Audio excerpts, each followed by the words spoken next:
The making of a fanatic Himmler's early life. Heinrich Himmler, born in 1900, grew up in a strict conservative Bavarian family. His father was a schoolteacher and a devout Catholic. Himmler's upbringing instilled in him a strong sense of German nationalism and a rigid, authoritarian worldview. As a young man, Himmler excelled in history and literature, developing a fascination with German folklore and mythology. World War I deeply impacted Himmler, though he did not see combat.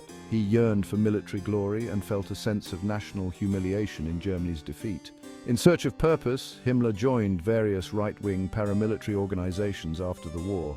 In 1923, Himmler formally joined the Nazi Party, marking a turning point in his life and setting him on a path of unimaginable cruelty. A ruthless ascent. Himmler's rise within the Nazi Party. Himmler's meticulous nature and organizational skills quickly impressed the Nazi leadership. He rose through the ranks, focusing on propaganda and organization. His dedication earned him Hitler's trust, who recognized his potential as a ruthless enforcer. In 1929, Hitler appointed Himmler as the Reichsführer SS, the head of the Schutzstaffel, or SS. Under Himmler's leadership, the SS transformed from Hitler's personal bodyguard unit into an elite, ideologically driven force. Himmler implemented rigorous selection criteria, emphasizing physical prowess, racial purity, and unwavering obedience. The SS grew into a vast and powerful organization, wielding immense influence within the Nazi regime. The sword of the party, Himmler, and the creation of the SS.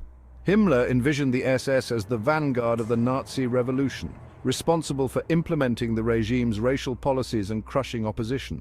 The SS became a state within a state, answering only to Hitler and Himmler. It expanded its reach into all aspects of German society, establishing its own police force, intelligence agency, and economic enterprises. The SS was instrumental in consolidating Nazi power during the early years of the regime. Its members infiltrated the police and judiciary, eliminating political opponents and terrorizing dissenters.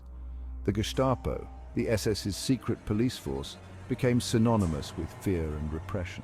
Himmler's obsession with racial purity led to the creation of the Lebensborn program, aimed at increasing the Aryan population. The SS also played a key role in implementing the Nuremberg laws, which stripped Jews of their citizenship and subjected them to systematic persecution. Instruments of terror. Himmler's concentration camps. Himmler's SS established a network of concentration camps across Germany and occupied territories. These camps evolved into sites of mass murder, slave labor, and unimaginable cruelty. Himmler oversaw the expansion and administration of these camps, transforming them into instruments of terror and genocide. Prisoners were subjected to starvation, disease, torture, and forced labor. Those deemed unfit for work, including the elderly, the sick, and children, were murdered upon arrival. Himmler's obsession with efficiency led to the development of increasingly sophisticated methods of mass murder, including gas chambers. The concentration camps became a symbol of the Holocaust, the systematic genocide that claimed the lives of 6 million Jews. The Holocaust. Himmler's final solution.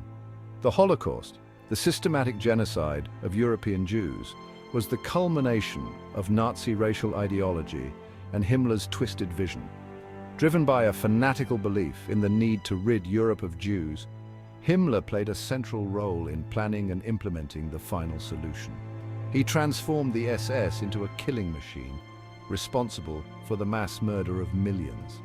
Himmler's speeches and directives to the SS reveal the chilling detachment with which he approached the genocide. Under his direction, the SS organized the roundup, deportation, and murder of Jews from across Europe. A legacy of evil. Himmler's downfall and lasting impact. As World War II turned against Germany, Himmler's grip on power weakened. With the Allied armies closing in, he attempted to negotiate a separate peace with the Western Allies, hoping to salvage his position. However, his efforts were met with disdain, and Hitler expelled him from the Nazi Party for treason. In May 1945, as Germany lay in ruins, Himmler attempted to escape capture by disguising himself as a common soldier. However, his ruse was unsuccessful and he was apprehended by British forces. Rather than face justice for his crimes, Himmler committed suicide by swallowing a cyanide capsule. Heinrich Himmler's legacy is one of unparalleled evil, serving as a chilling reminder of the dangers of fanaticism, unchecked power, and the fragility of civilization.